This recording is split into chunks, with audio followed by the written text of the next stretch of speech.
Anda kembali di berita utama bersama saya, Jihan Novita. Saudara, asmara berujung petaka dialami mahasiswi bernama Faradila Ayu di Riau. Ia dianiaya lelaki yang merupakan teman dekatnya. Cinta yang semestinya menjaga malah berubah menjadi malapetaka. Usut punya usut, penganiayaan dilatar belakangi sakit hati.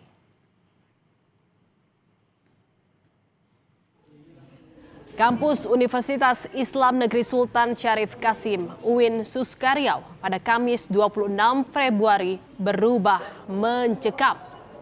Betapa tidak, salah satu mahasiswanya, Faradila Ayu, dianiaya menggunakan senjata tajam oleh seorang pria. Satpam kampus pun sigap menolong korban yang lemas bersimbah darah. Padahal saat itu, korban sedang menunggu jadwal seminar proposal skripsi.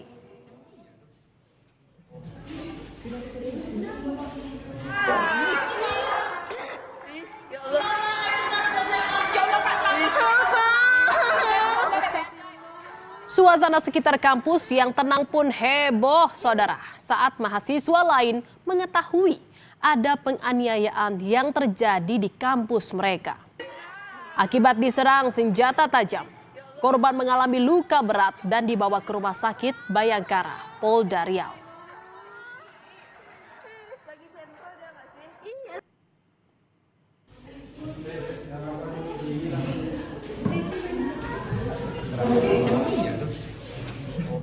Berkat kesigapan petugas keamanan kampus, pelaku ditangkap dan dibawa ke Polsek Bina Widya.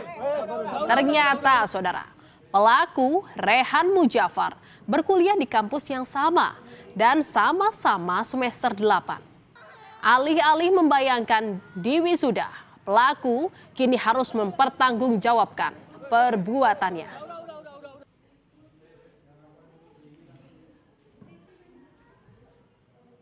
Saudara, pada Kamis pagi 26 Februari, Faradila yang berusia 23 tahun dan duduk di semester 8 sedang menunggu giliran seminar proposal skripsi di sebuah ruangan Fakultas Syariah dan Hukum UIN Suskaryau.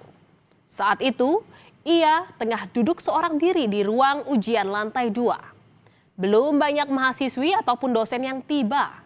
Dan sekitar pukul 7.30 waktu Indonesia Barat, Rehan datang menemui Faradila dengan membawa tas berisi senjata tajam. Dan saudara, menurut saksi mata, keduanya sempat terlibat cekcok. Tak disangka-sangka, sang pria mengeluarkan kapak dan mengayunkannya ke arah korban. Akibat serangan itu, korban mengalami 8 luka di kening, leher, punggung, dan tangan kiri. Dan saudara, setelah ditelusuri, rupanya pelaku ini sakit hati dan sudah merencanakan niat jahatnya sejak tahun lalu. Yang artinya ia sudah ada niat melukai korban. Pelaku sengaja datang dari rumah ke kampus mau menarget korban. Makanya ia sudah membawa kapak dan juga parang. Menurut polisi, pelaku merasa hubungan dengan korban lebih dari teman, namun tidak berbalas.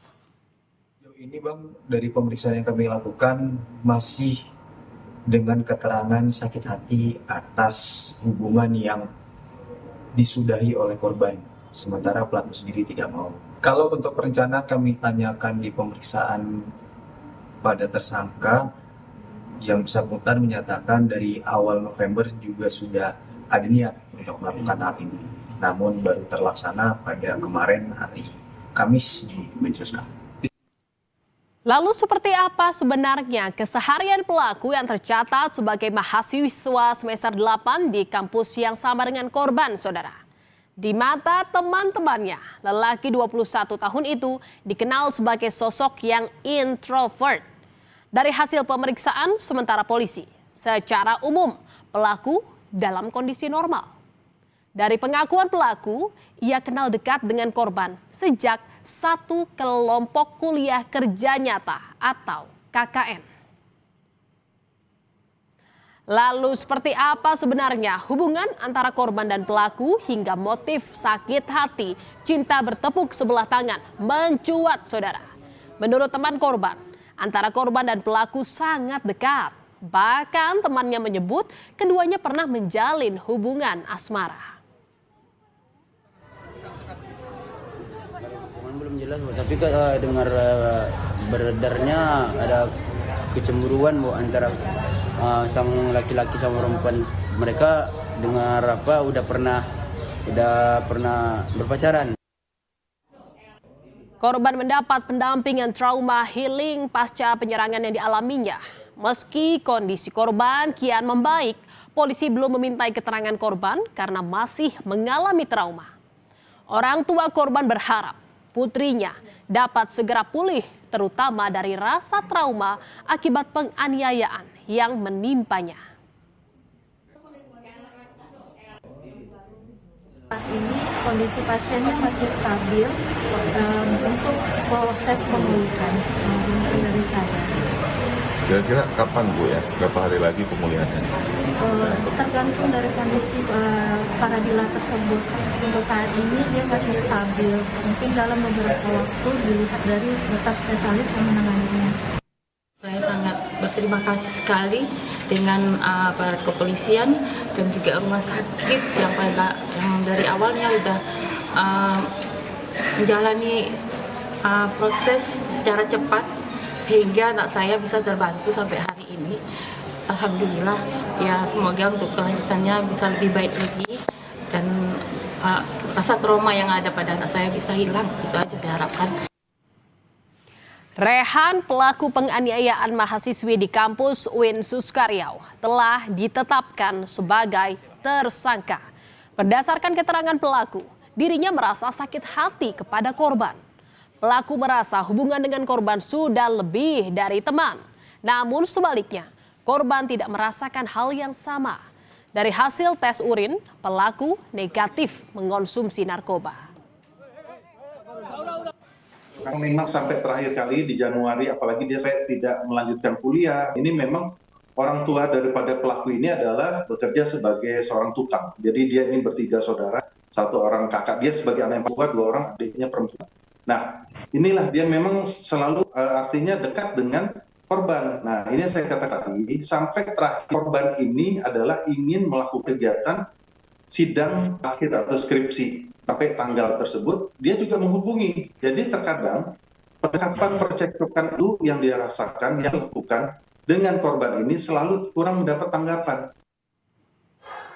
Pihak kampus sangat prihatin dan tak menyangka aksi brutal terjadi di lingkungan kampus.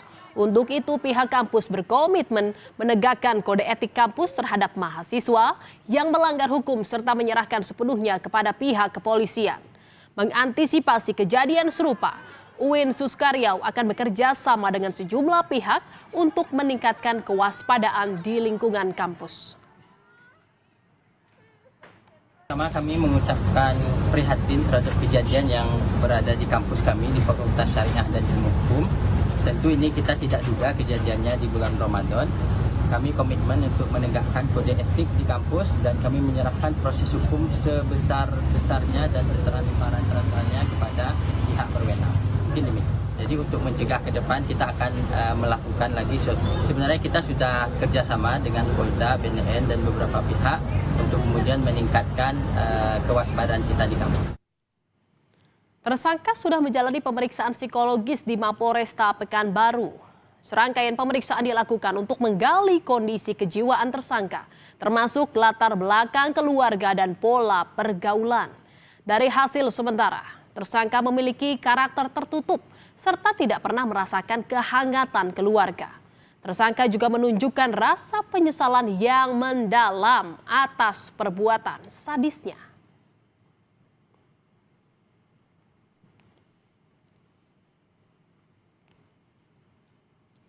Saudara, dari kasus penganiayaan mahasiswi bermotif sakit hati karena percintaan di Riau menegaskan betapa batas antara cinta dan benci sangat tipis. Cinta memang memabukkan dan tak jarang membuat gelap mata, tapi harus tetap kepala dingin saat cinta tak lagi berbalas.